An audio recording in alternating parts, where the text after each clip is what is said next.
ada bersama dengan kami, ketika Kau menyertai kami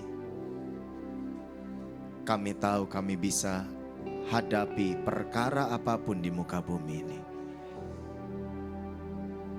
Dan kami tahu ketika kami ada bersama-sama denganmu, kasih karuniamu akan menyertai hidup kami. Sehingga kami tidak kekurangan dalam segala sesuatunya. Kasih karuniamu cukup bagi kami. Oleh sebab itu hari ini kami mau berkata, Tuhan, Engkaulah yang terpenting dalam hidup kami. Engkaulah yang terutama dalam hidup kami. Engkaulah yang menjadi segala-galanya buat hidup kami, Tuhan. Tidak ada yang lebih istimewa, tidak ada yang lebih penting, tidak ada yang lebih berharga, tidak ada yang lebih mempesona selain Engkau, Tuhan, buat hidup kami. Kami mau mengasihi-Mu dan kami mau terus hidup di dalam Engkau. Dan kami mau, Tuhan, terlebih dari segala sesuatunya, Engkau tinggal di dalam kami.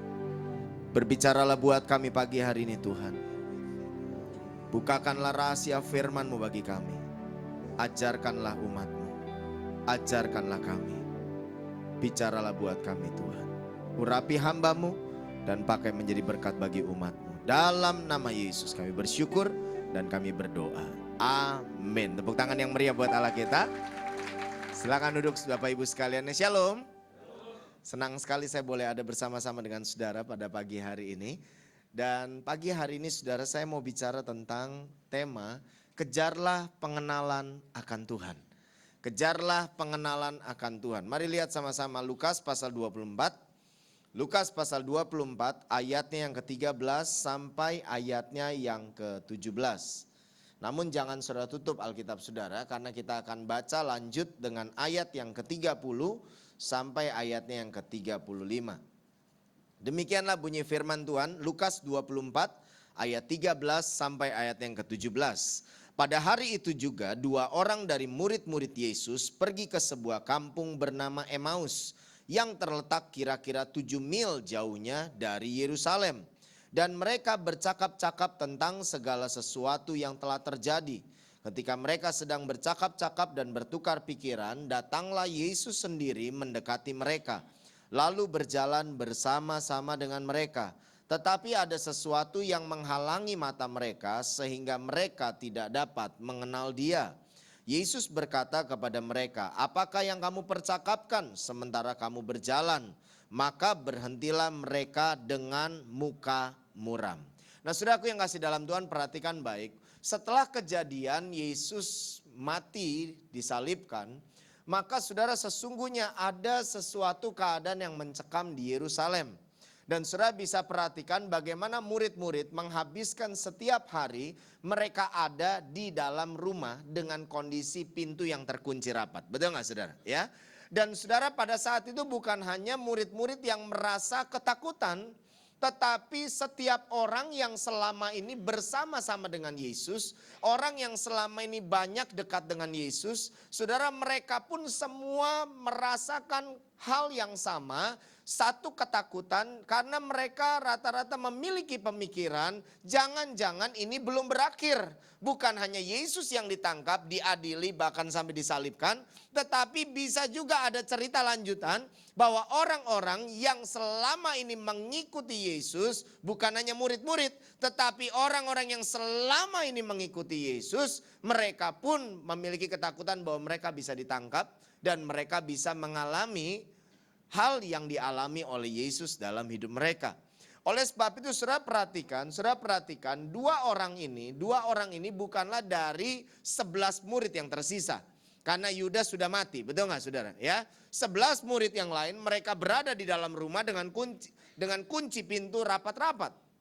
Dua murid ini yang dimaksudkan adalah orang yang selama ini mengikuti Yesus, orang yang senantiasa bersama-sama dengan Yesus, yang senantiasa di mana Yesus ada, mereka selalu menyediakan diri mereka untuk mengikuti Tuhan. Nah, Orang ini pun juga berada di dalam situasi itu sehingga saudara perhatikan mereka mulai keluar dari Yerusalem karena keadaan di Yerusalem mulai mencekam dan rasanya tidak nyaman tinggal di situ. Makanya mereka mulai keluar dari Yerusalem, mereka menuju ke satu kampung yang namanya Emmaus. Nah, saudara yang kasih dalam Tuhan, saya mau sampaikan pada waktu mereka dalam perjalanan menuju Emmaus, disitulah mereka dijumpai oleh Yesus yang bangkit. Nah, pada waktu Yesus menjumpai mereka, mereka sama sekali tidak bisa mengenali Yesus. Sekalipun Yesus banyak menyampaikan firman, sekalipun Yesus banyak mengingatkan perkataan-perkataan yang telah dia ucapkan kepada murid-murid maupun yang telah dia perkatakan di hadapan banyak orang, tetapi saudara, orang-orang ini tidak mengerti, tidak bisa mengenali bahwa sesungguhnya yang ada di hadapan mereka, yang berjalan bersama dengan mereka, yang berkata-kata kepada mereka, sesungguhnya itu adalah Tuhan. Pada waktu kapan mereka baru mulai menyadari? Pada waktu kapan mereka mulai menyadari? Di ayat yang ke-30, mari kita lihat sama-sama. Waktu ia duduk makan dengan mereka, ia mengambil roti, mengucap berkat, lalu memecah-mecahkannya dan memberikannya kepada mereka. Ketika itu terbukalah mata mereka dan mereka pun mengenal dia, tetapi ia lenyap dari tengah-tengah mereka. Kata mereka seorang kepada yang lain, bukankah hati kita berkobar-kobar ketika ia berbicara dengan kita di tengah jalan dan ketika ia menerangkan kitab suci kepada kita? Lalu bangunlah mereka dan terus kembali ke Yerusalem. Di situ mereka mendapati ke-11 murid itu, mereka sedang berkumpul bersama dengan teman-teman mereka. Kata mereka itu, sesungguhnya Tuhan telah bangkit dan telah menampakkan diri kepada Simon. Lalu kedua orang itu pun menceritakan apa yang terjadi di tengah jalan dan bagaimana mereka mengenal dia pada waktu ia memecah-mecahkan roti. Mereka mulai terbuka, mereka mulai mengenali bahwa ini sesungguhnya adalah Yesus pada waktu Yesus memecah-mecahkan roti dan memberi mereka makan. Saudara, Alkitab mencatat ada sesuatu yang menghalangi mereka sehingga mereka tidak dapat mengenali Tuhan. Sekalipun dia menyampaikan firman, sekalipun dia mengingatkan perkataan-perkataannya, tetapi mereka tidak bisa mengenali bahwa itu Yesus, itu Tuhan. Mereka tidak bisa mengenali. Saudara, apa sih yang sebenarnya menjadi penghalang dalam hidup mereka sehingga mereka tidak bisa mengenal Tuhan? Penghalang yang terbesar adalah kekecewaan. Kekecewaan. Mereka kecewa karena apa yang mereka harapkan akan terjadi, dilakukan oleh Yesus. Bagaimana Yesus akan menjadikan sebuah pemerintahan yang baru. Bagaimana mereka akan memasuki satu kehidupan bebas dari penjajahan Romawi. Mereka akan bebas dari penderitaan. Mereka bisa mengalami kehidupan yang penuh dengan damai, kehidupan yang baik. Semuanya bisa terjadi pada waktu Yesus memerintah. Mereka berpikir bahwa inilah raja. Inilah yang akan memerintah atas Israel. Inilah yang akan menjadi raja atas Yerusalem. Saudara, pada waktu mereka menemukan bahwa Yesus mati di salib, mereka kecewa. Karena apa yang mereka rindukan, apa yang mereka inginkan, itu tidak tercapai. Saya mau berkata kepada saudara, kalau kita sebagai orang percaya, kita ini juga hidup di dalam kekecewaan. Kita biarkan kekecewaan menguasai hidup kita. Karena apa yang kita doakan gak dijawab sama Tuhan. Apa yang kita harapkan Tuhan berikan gak diberikan kepada kita. Ketika kita minta sesuatu kepada Tuhan tidak menjadi kenyataan. Sudah sering kali ada banyak orang menjadi kecewa. Ada banyak orang yang mulai kecewa dan kemudian setelah kecewa mereka mulai meninggalkan pengenalan akan Tuhan. Amin apa amin? Pada waktu setelah kejadian Yesus disalib, keadaan mencekam, sudah tidak ada berita tentang pelayanan kepada orang-orang lagi. Tidak ada lagi yang memberitakan Injil, tidak ada lagi yang melakukan kesembuhan bagi orang sakit, tidak ada lagi yang memberi makan bagi orang yang susah, tidak ada lagi pelayanan-pelayanan, tidak ada sama sekali yang seperti biasa dilakukan oleh para murid-murid. Tidak ada lagi kegiatan doa ini, doa itu, doa ini, doa itu. Semua berhenti. Saya mau katakan kepada saudara, kekecewaan itu akan menutup pintu pengenalan akan Tuhan dalam hidup kita. Itu akan membuat kita tidak bisa mengenali segala sesuatu pergerakan Tuhan. Tidak akan pernah bisa membuat kita connect dengan firman yang dilepaskan kepada kita. Kalau kita mau hidup di dalam kekecewaan, kita membiarkan kekecewaan menguasai terus hidup kita, maka firman apapun, nubuatan apapun yang disampaikan, perkataan berkat yang dilepaskan buat kita, visi apapun yang Tuhan lepaskan dalam hidup saudara, seharusnya bisa membuat saudara maju, seharusnya bisa membuat saudara berkat, seharusnya membuat saudara mengalami mujizat, seharusnya membuat hidup saudara menjadi makin dahsyat. Itu tidak akan pernah terjadi karena terhalang dengan yang namanya kekecewaan. Amin apa amin? Makanya kita perlu belajar bertekun di dalam Tuhan. Kita perlu belajar untuk setia kepada Tuhan. Kita perlu belajar untuk komitmen penuh dengan Tuhan. Amin apa amin? Kita perlu belajar untuk membangun hidup dari hari ke sehari. Benar-benar mengasihi Tuhan. Sekalipun apa yang kita rindukan, apa yang kita harapkan, itu belum terjadi ataupun belum kita dapatkan dalam hidup kita. Amin apa amin? Mungkin hari ini ada di antaramu yang bergumul karena suamimu. Mungkin ada di antaramu hari ini kau bergumul karena istrimu. Mungkin kau ada yang bergumul karena anak-anakmu. Mungkin ada di antaramu yang bergumul karena kehidupan ekonomi. Mungkin ada yang bergumul karena pekerjaan, karena bisnis yang sedang susah. Dengar baik, jangan pernah batasi pengenalan akan Tuhan tumbuh dalam hidupmu. Kau harus terus-menerus mengejar pengenalan akan Tuhan, semakin hari semakin kuat dalam hidupmu.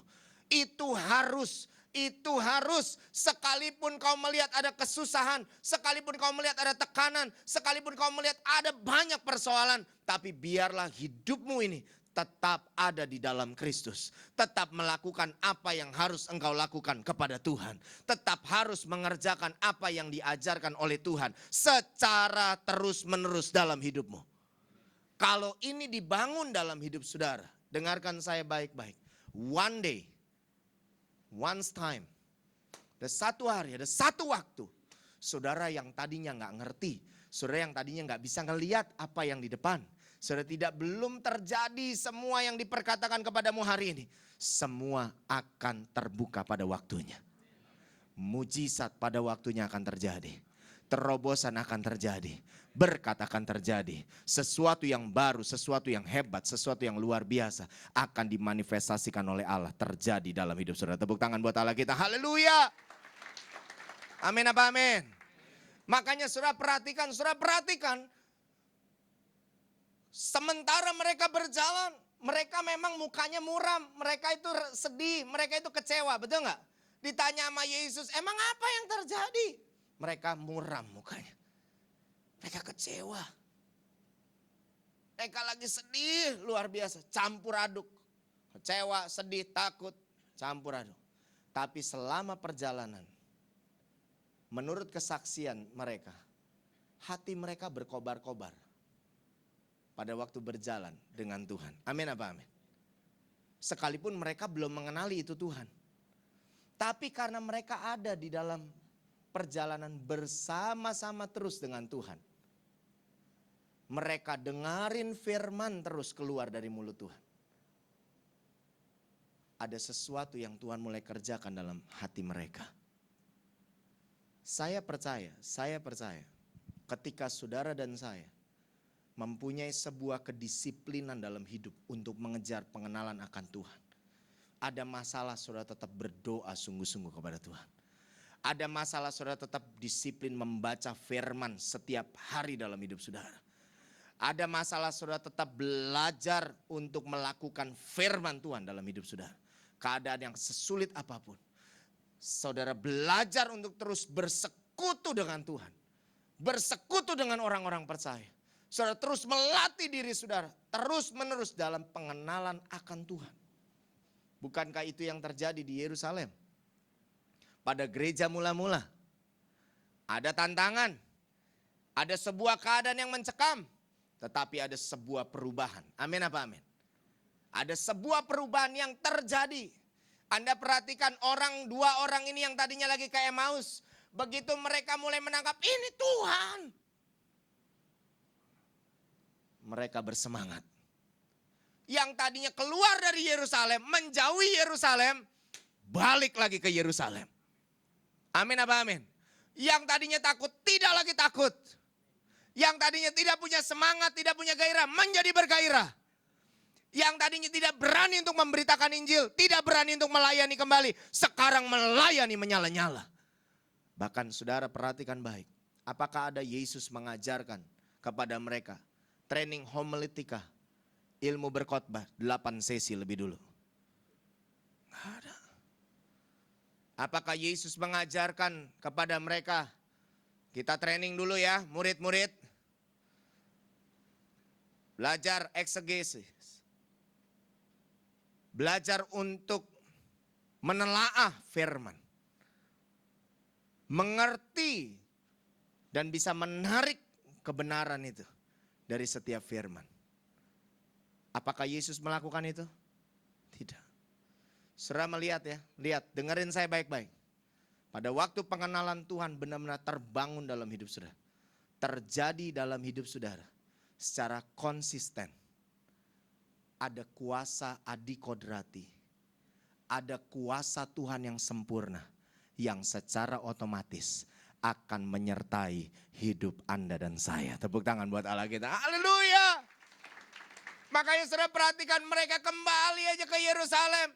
Mereka beritakan Injil. Kuasa Tuhan menyertai. Mereka pergi aja ke Yerusalem. Mereka melayani orang kerasukan. Lepas setannya. Amin apa amin? Dulu itu perkara yang Yesus lakukan. Amin apa amin? Tapi sekarang mereka yang mengerjakannya. Saudara perlu tahu, kuasa Tuhan ada dalam hidup saudara itu ditentukan oleh pengenalan akan Tuhan.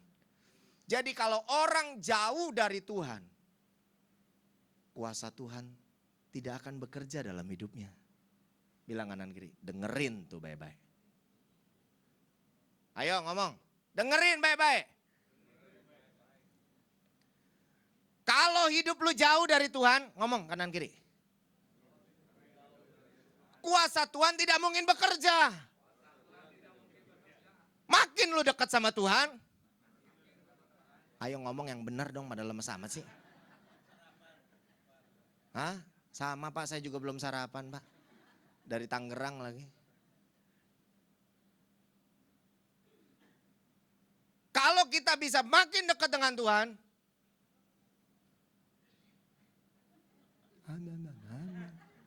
ngomong. Kalau kita masih bisa dekat sama Tuhan, dan terus makin dekat, kuasa Tuhan pasti terjadi dalam hidup kita. Tepuk tangan buat Allah kita, haleluya. Dan saya mau kasih tahu, kuasa Tuhan bisa turun secara tiba-tiba, di mana saja, kapan saja, dalam situasi apa saja, dengan cara apapun atas hidup kita. Makanya pengenalan akan Tuhan harus benar-benar dibangun oleh setiap kita. Harus. Tidak boleh kita ini menjadi malas dengan Tuhan. Tidak boleh kita kalah terhadap masalah. Tidak boleh kita menjadi gentar oleh karena semua persoalan hidup. Tidak boleh kita menjadi berkurang semangat terhadap Tuhan. Kita harus menjadi orang yang hari demi hari justru berjalan makin kuat di hadapan Tuhan. Barulah kau akan melihat kuasa itu dimanifestasikan atas hidupmu. Ini kebenaran. Ini kebenaran firman. Kalau kau cuman ibadah doang, cuman datang, shalom. So gereja kucuk, duduk, dengerin khotbah, kasih persembahan. Tapi di dalam hidupmu tidak ada keinginan untuk mengenal Tuhan. Dari hari ke hari lebih dalam, lebih kuat lagi. Kau tidak akan pernah mendapatkan sesuatu yang kuat, yang spesial dari Allah bekerja dalam hidupmu. Serius. Semua orang telah diberikan firman. Kasih karunia itu datang oleh karena pengenalan akan Allah Yesus Tuhan kita. Ibadah kedua saya akan bagi itu buat saudara. Jadi yang gak punya kegiatan kemana-mana, gak ada yang penting, ikut aja ibadah kedua. Biar saudara lengkap dengarnya. Tuhan udah bilang pengenalan akan Tuhanlah yang akan membuat kasih karunia itu bisa turun. Kuasa itu bisa turun. Anugerah itu bisa turun. Berkat itu bisa turun. Mujizat itu bisa turun. Semua ditentukan seberapa sungguh hidupmu ada dalam pengenalan akan Tuhan. Makanya Yesus berkata, Yohanes 15 ayat 7, jikalau kamu tinggal di dalam aku dan firmanku tinggal di dalam kamu, minta apa saja maka kamu akan menerimanya. Bahasa aslinya gak langsung terima. Bahasa aslinya berkata, jikalau kamu tinggal di dalam aku, benar-benar ada di dalam aku, melekat dengan aku, kuat hidupmu dengan aku. Dan kalau firmanku itu terus kau kerjakan dalam hatimu, hidupmu itu benar-benar terus terpaut dengan aku. Minta apa saja yang kau butuhkan, semuanya pasti akan kukerjakan di dalammu. Hari ini bisa ada mujizat, besok bisa ada mujizat, setiap hari bisa ada mujizat dari Tuhan. Buat hidup kita, tepuk tangan buat Allah kita, haleluya. Dan itulah yang terjadi di dalam Alkitab. Kalau saudara baca Kisah Para Rasul, maka saudara menemukan mereka berkumpul bersama-sama. Amin. Mereka berkumpul bersama-sama setiap hari untuk bertekun di dalam doa, dengerin firman Tuhan. Amin apa amin? Setiap hari, padahal lagi ada keadaan yang mencekam di Yerusalem. Ada suatu keadaan yang tidak mudah untuk kehidupan iman mereka. Tetapi mereka tidak pernah berhenti mengejar pengenalan akan Tuhan dalam hidup mereka. Amin apa amin? Beda sama manusia modern sekarang. Hujan dikit, aduh malas dah ke gereja dah. Banjir, malas dah ke gereja. Dah minggu depan aja Tuhan juga ngerti banjir.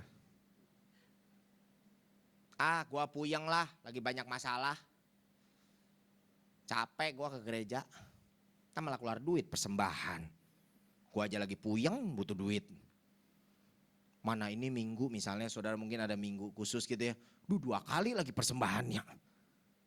Saudara kalau kita hidup dengan cara seperti itu, kita tidak akan pernah melihat Tuhan itu berkarya dengan hebat atas hidup kita. Gak akan pernah.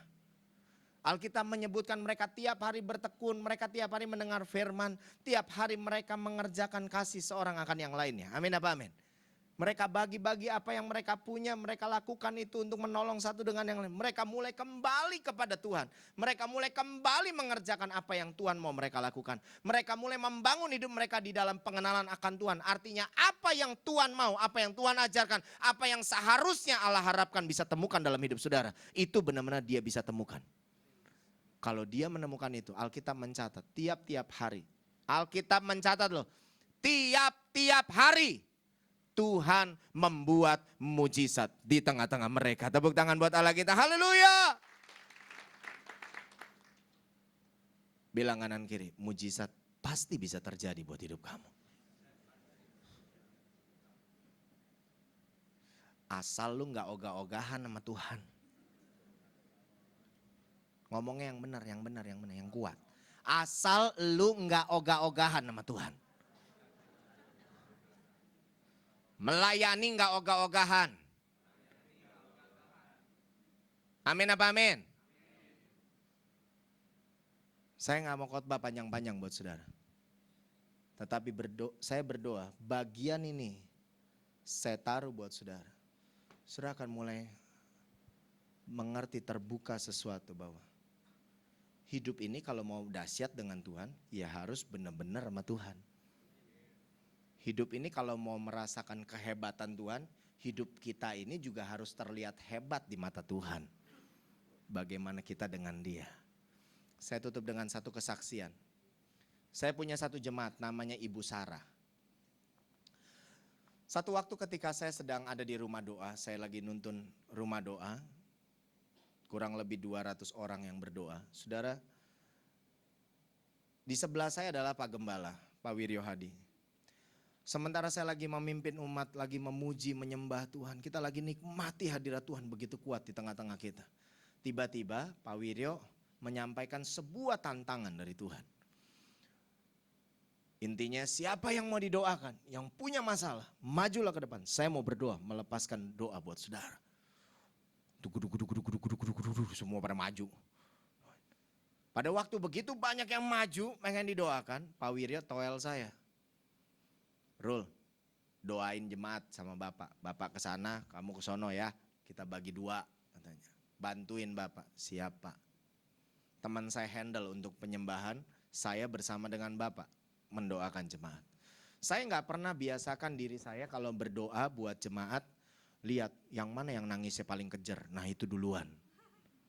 Saya nggak nyari yang begitu. Yang begitu mah nggak diapa-apain juga tumbang sendiri. Nggak diapa-apain juga udah goyang sendiri dia, saudara. Jadi nggak dicari-cari, wah supaya kelihatan pengurapannya hebat. Nggak begitu. Ya saya berdoa aja, Tuhan yang mana kau mau aku meletakkan tanganku pertama kali. Dan aku melepaskan doa buat orang ini. Tuhan menuntun saya ketemu dengan Ibu Sarah. Waktu saya berdoa buat Ibu Sarah, tiba-tiba roh Tuhan meliputi saya. Dan kemudian saya melepaskan sebuah perkataan dari Tuhan bagi dia. Perkataan itu simple. Dan harusnya dia senang mendapat perkataan seperti ini. Perkataan itu begini, tidak lama lagi mujizat akan terjadi dalam hidupmu. Tidak lama lagi mujizat akan terjadi dalam hidupmu. Udah dong, wah dilawat Tuhan, saya tinggal. Saya doain yang lain.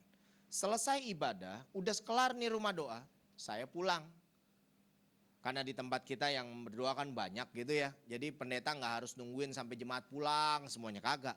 Udah amin ya udah ngacir aja, pendeta mah pulang aja balik lagi ke kantor gitu. Tapi ketika jalan saya ke kantor, ditariklah tangan saya dibetot dengan kuat oleh seseorang. Bang.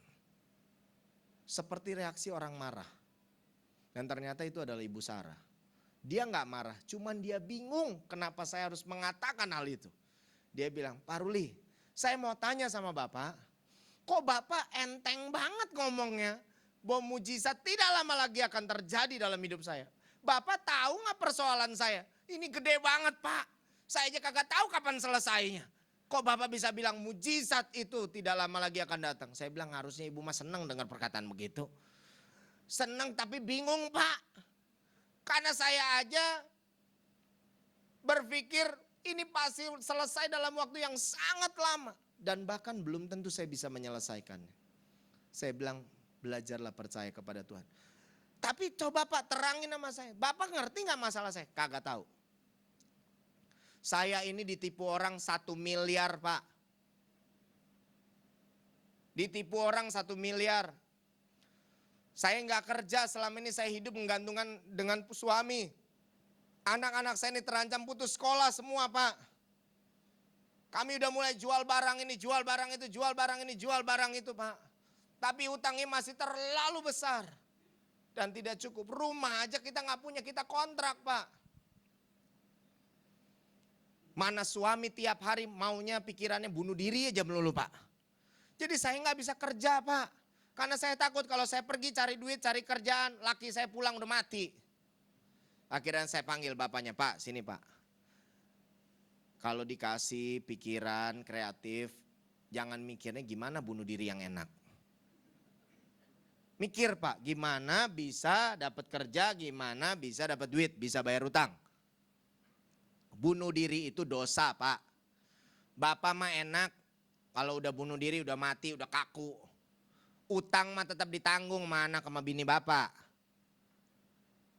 Jangan Bapak berpikir bahwa semua selesai begitu saja dengan Bapak mati. Tidak. Belum lagi anak dan istri Bapak harus menanggung malu omongan orang seumur hidup mereka. Taruhlah anak Bapak sukses di depan, diberkati Tuhan. Orang bisa bilang, wih hebat tuh anaknya. Hebat.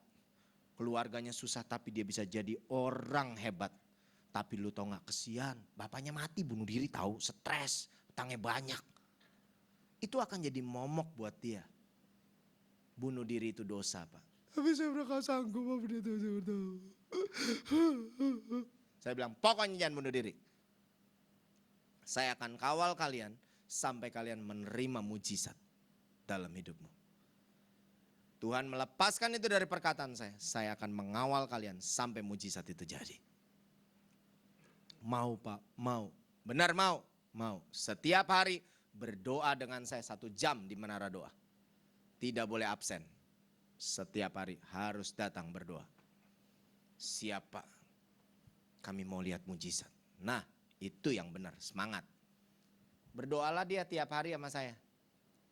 Saya bingung saudara, Anda dikasih 1 gelas aqua aja belum tentu sampai ibadah selesai habis, ya enggak? Tapi ini Ibu Sarah kalau datang berdoa di gereja, saudara ininya dia punya keringetan, keringetnya besar-besar saudara. Lepek, terus tengah. Sekali minum aqua, itu bukan segelas, sekali minum 3 gelas. Sampai saya bingung nih perempuan apa onta. Karena sekali minum 3 gelas, serius. Habis langsung ambil sorot, habis sorot, 3 gelas. Jadi saya berpikir ini orang kok kayaknya kayak habis jalan kaki jauh banget. Padahal kalaupun dia naik angkot, turun di tempat angkot menuju ke gereja kita jalan kaki gak terlalu jauh. Karena saya juga sering melakukannya. Jadi saya bilang ini kenapa ya, belum lagi bau matahari ya. Beda bau matahari sama bau ketek ya sudah. Dia gak bau ketek, bau matahari. Bau matahari itu orang kejemur sinar matahari gitu ya. Kayak bau kebakar gitu ya. Itu sih gak bikin kita pingsan lah ya. Gak bikin kita mati. Kalau bau ketek 5 kilo aja kita bisa pingsan saudara ya. Jadi itulah bau ketek sama bedanya bau ketek sama bau matahari saudara ya. Kalau bau ketek 5 kilo aja bisa pingsan. Makin dekat ancaman kematian makin dekat saudara ya. Jadi saya lihat bahwa ini ibu kenapa ya. Nah waktu saya berdoa hari demi hari, saya rasanya kayaknya saya harus tanya ibu ini gitu. Tapi saya belum memberanikan diri. Pada waktu saya mau nanya aja belum berani, jemaat udah ngomentarin tentang dia. Jadi kalau habis doa pulang, dia ambilin aqua dari gereja. Kan kita taruh aqua di bagian depan. Dia udah siapin kantong plastik, jadi dia ambilin aqua banyak saudara. Pakai kantong plastik bawa pulang. Jemaat negor mah gak mau. Cuman melototin doang. Terus kemudian komplain ke pendetanya. Bilang begini, Pak, Bapak jadi pendeta tegas dong Pak. Itu aqua kan disiapin buat minum di gereja Pak. Bukan dibawa pulang. Ini kalau kayak begini Pak, gereja bisa bangkrut urusannya. Nggak bener tuh Pak. Pak Ruli jadi pendeta tegas dong. Marahin tuh jemaat kayak begitu. Jangan dikasih Pak. Terus saya bilang sama orang ini begini. Saya ngomong sama jemaat yang ngadu-ngadu yang ngomong suruh saya tegur ibu ini. Saya cuma bilang mereka begini. Udahlah jadi orang jangan kepo. Jadi orang jangan rese. Aqua juga bukan kamu yang beli. Iya saya ngomong begitu sama jemaat ini. Aqua juga gereja yang beli. Nih gereja kita juga diberkatin. Kagak bakalan nih gereja bangkrut cuman gara-gara aqua. Janganlah kamu buat orang jadi kepahitan kepada pendeta cuman gara-gara aqua. Lu kenapa gak ke gereja lagi? Pahitan gue sama gereja. Sebel gue sama pendetanya. Emang kenapa pendetanya? Gara-gara aqua. Wih gak keren bener saudara. Jadi saya bilang udahlah biarkan. Pasti satu hari Tuhan akan nuntunin. Kita akan mengerti kenapa orang itu harus ambil aqua banyak. Yang penting saya minta sama kalian, gak usah dicibir orang ini, gak usah dipelototin. Tapi ya namanya jemaat ya saudara, kalau udah enek ya enek terus gitu kan ya. Dipelototin terus. Hari ini 1 yang melotot, besok 2, besok 3. Tapi saya masih tahan, saya gak ngomong apa-apa. Waktu saya berdoa seminggu kurang lebih, Ibu Sarah ini datang berdoa. Terus kemudian saya gak tahan, akhirnya saya ngomong. Bu maaf ya, saya mau tanya sama ibu. Kenapa sih ibu kalau datang berdoa sama saya tuh kayak orang jalan kaki jauh banget gitu. Tengah-engah ya, keringetan, sampai lepek tuh baju. Terus kemudian ibu minum juga sampai orang kayak kehausan. Sampai kayak orang habis jalan kaki jauh banget gitu. Pak Ruli memang gak tahu selama ini keadaan saya. Gak tahu, ibu gak pernah cerita. Kalau ibu gak cerita, kan saya bukan dukun. Terus dia bilang begini, Pak, saya untuk berdoa dengan Bapak 1 jam, saya itu harus jalan kaki 2 jam Pak. Dari rumah saya, karena saya tidak punya uang untuk angkot. Setiap hari Pak, saya harus berjalan kaki 2 jam ke gereja untuk berdoa dengan Bapak selama 1 jam. Pulang pergi 4 jam jalan kaki. Saya nangis saudara. Saya nangis dan saya bilang, ibu kenapa gak pernah ngomong sama saya? Mulai hari itu saya mulai kasih dia uang transport. Saya beliin dia sayur matang buat keluarganya makan. Tapi saya kan tidak selalu maha hadir. Sebagai bawahan kadang-kadang saya dipanggil oleh pemimpin, disuruh tugas ini, disuruh tugas itu, sehingga saya kemungkinan tidak bisa bersama-sama dengan dia. Kalau saya tidak ada, ya balik lagi dia, kagak ada yang ngasih duit angkot, kagak ada lagi yang ngasih makanan, ya jalan kaki lagi. 2 jam lagi pulang ke rumah. Itu dijalani oleh dia selama 6 bulan. 6 bulan. Dan saudara, waktu dia ngomong sama saya, seperti itu saya nangis. Dan kemudian dia bilang, Pak, saya juga minta maaf. Saya tahu pasti Bapak ditekan banyak orang gara-gara kelakuan saya. Saya suka ngambilin aqua banyak Pak waktu pulang. Saya minta maaf ya Pak, saya nggak punya pilihan lain. Itu iman saya Pak, kalau saya minum air dari gereja, saya dan keluarga saya tidak akan pernah kelaparan. Dalam hati saya bilang, syukur gua nggak tegur urusan aqua. Yang lain kan nggak ngerti, betul nggak? Ternyata di balik dia ngambil aqua itu ada imannya bahwa dia minum air dari gereja, dia nggak akan pernah kelaparan. Saudara, itu mengenaskan buat saya. Tapi 6 bulan orang ini terus setia mengejar pengenalan akan Tuhan. Dahsyat, luar biasa. Benar-benar sama Tuhan.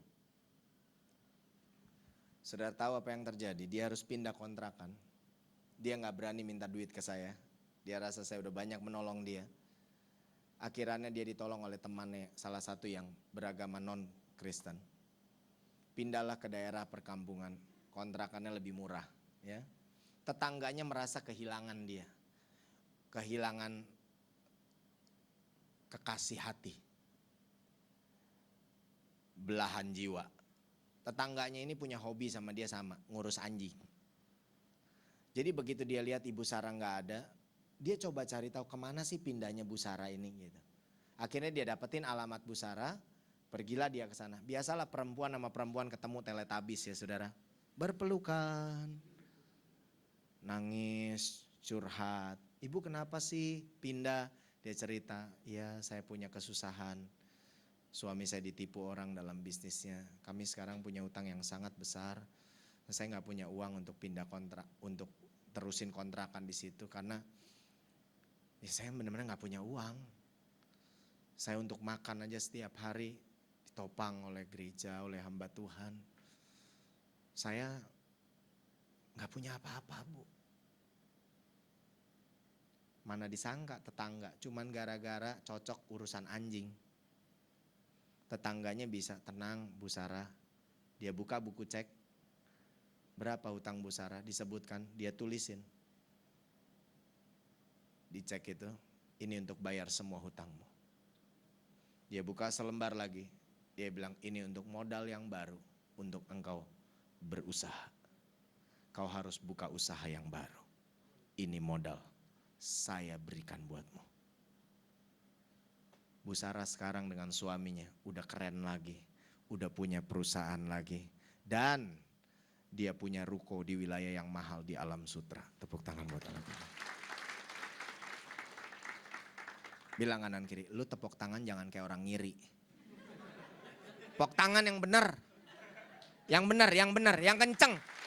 Yang terbaik buat Tuhan.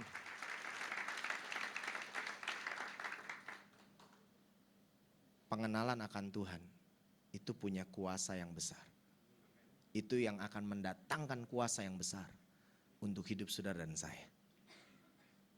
Serius. 3 hari yang lalu saya melayani mendoakan seorang direktur. Saya doakan dia. Seorang direktur dari sebuah tour yang ada di Gading Serpong. Dia datang ke rumah saya. Saya doakan dia. Sebelumnya saya sharing firman sama dia. Saya ajarkan tentang pengenalan akan Tuhan kepada dia. Saudara, dia nangis dan dia berkata, saya sekarang terbuka waktu saya bertemu dengan Bapak. Saya sekarang ngerti kenapa jalan hidup saya bisa seperti ini. Bapak tahu sekarang saya memang direktur dari beberapa perusahaan. Tetapi sesungguhnya saya awalnya adalah seorang cleaning service di sekolah Tunas Bangsa yang ada di Gading Serpong. Cleaning service sekarang bisa jadi direktur, bahkan punya beberapa perusahaan. Tepuk tangan buat Allah gitu. Semua karena pengenalan akan Tuhan yang mau sungguh-sungguh dikerjakan. Toel kanan kiri, makanya lu sama Tuhan jangan ogah-ogahan. Ya, cengar-cengir, tepok yang kenceng gitu biar bangun. Makanya lu sama Tuhan jangan ogah-ogahan. Ayo ngomong sama-sama ya. Makanya lu sama Tuhan jangan ogah-ogahan. Makin ada masalah, makin kuat dengan Tuhan. Makin tertekan hidupmu, makin cari Tuhan sungguh-sungguh. Ada masalah, cari Tuhan, jangan kendor. Justru makin kuat dengan Tuhan. Itulah yang akan membuat kuasa Tuhan akan dimanifestasikan dalam hidupmu. Tuhan berkati. Mari bangkit berdiri, saudara.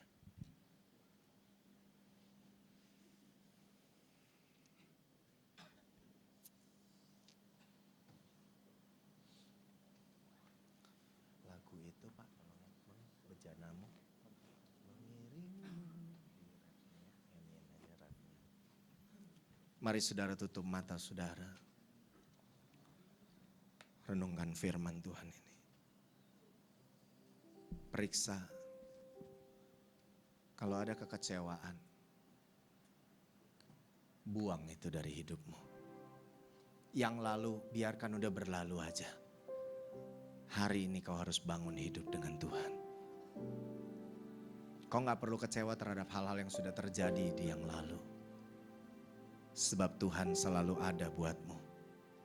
Bahkan di saat kau kecewa, di saat kau sedang tenggelam, Tuhan tetap ada. Dan Dia bisa menolongmu, mengubah hidupmu secara luar biasa. Biar ini jadi komitmen dalam hidupmu. Nyanyikan pujian ini. Mengiringmu seumur hidupku. Masuk dalam rencanamu Bapa, pikiranku, kehendakku, ku serahkan padamu, harapanku hanya di dalam-Mu. Ku kan teguh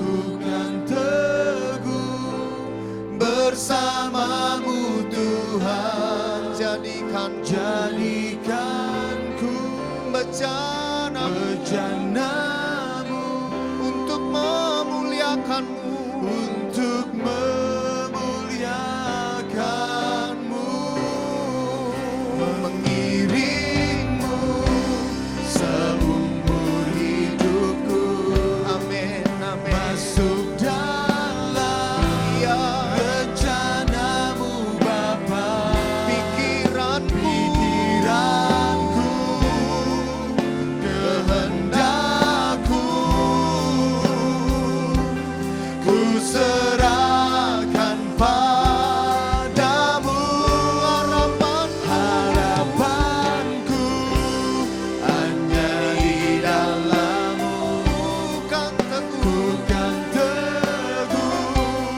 bersamamu Tuhan. Jadikanku bejanamu.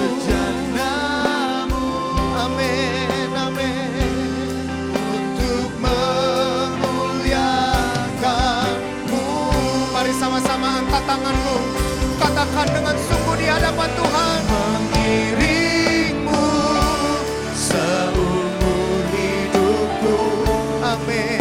Masuk dalam rencanamu Bapa. Jamah umat, pikiranku, kehendakku. This is our life, Lord. Ku serahkan, I give all for you.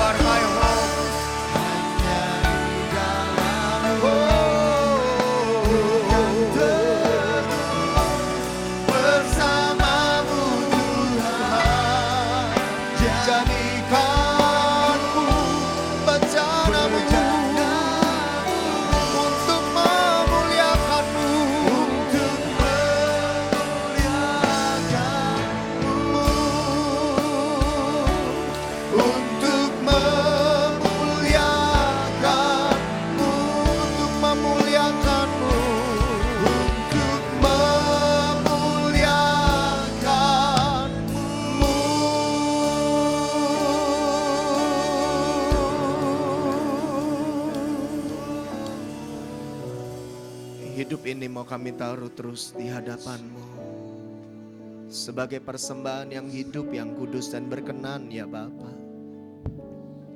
Apapun yang terjadi, apapun yang kami alami, Kau akan tetap menjadi fokus dalam hidup kami. Kau akan menjadi Allah yang terus kami sembah. Dan kami akan terus menaruh hidup kami hanya di dalam Engkau. Sebab kami percaya Tuhan, kuasa-Mu hebat, kuasa-Mu dahsyat, kuasa-Mu ajaib. Dan Kau bisa melakukan hal yang ajaib itu atas hidup kami. Kau melihat anak-anak-Mu pagi ini. Singkirkan semua kekecewaan.